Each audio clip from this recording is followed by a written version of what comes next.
మొక్కజొన్నలో పేనుబంక నివారణ గురించి మనం ఇప్పుడు తెలుసుకుందాం. ముఖ్యంగా మొక్కజొన్నలో మనకు తలసుంచు భాగము అంటే తలసుంచు వచ్చేసరికి చాలామంది రైతులకి ఇబ్బందికరమైన విషయం ఏంటంటే ఈ పేనుబంక అనేది పెద్ద మొత్తంలో ఆశించి మన తలసుంచు భాగాన్ని ఆశించి నష్టపరచడం అనేది మనం గమనించవచ్చు. మరి ఈ దశలో వచ్చినప్పుడు చాలామంది రైతులు మరి మందులు కొట్టడానికి ఇబ్బంది పడే అవకాశం ఉంది. ముఖ్యంగా మరి మొక్కజొన్న పంటలో ఈ తలసుంచు భాగం వచ్చినప్పుడు ఏంటంటే ముఖ్యంగా చక్కెరలు, అమైనో ఆమ్లాలు, చక్కెరలు కానీ ఎక్కువ మొత్తంలో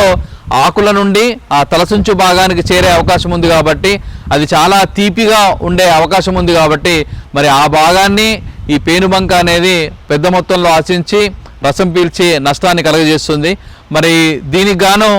ఇంకోటి ఏంటంటే ముఖ్యంగా నీటి ఎద్దడి అనేది అంటే నీరు పెట్టకపోవడం వల్ల కూడా పెద్ద మొత్తంలో ఈ చక్కెరలు ఈ తలసుంచు భాగానికి చేరే అవకాశం ఉంది కాబట్టి సో మరి ఆ టైంలో మనము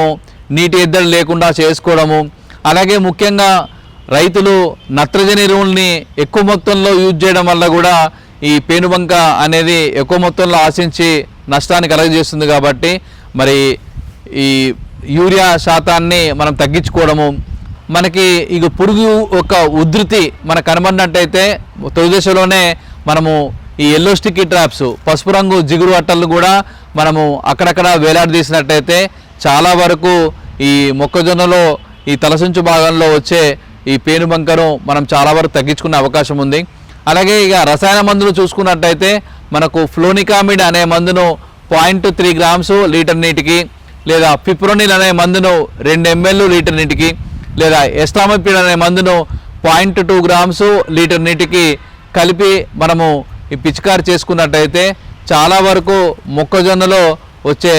ఈ తలసుంచు భాగంలో వచ్చే ఈ పేనుబంకను అరికట్టడానికి అవకాశం ఉంటుంది.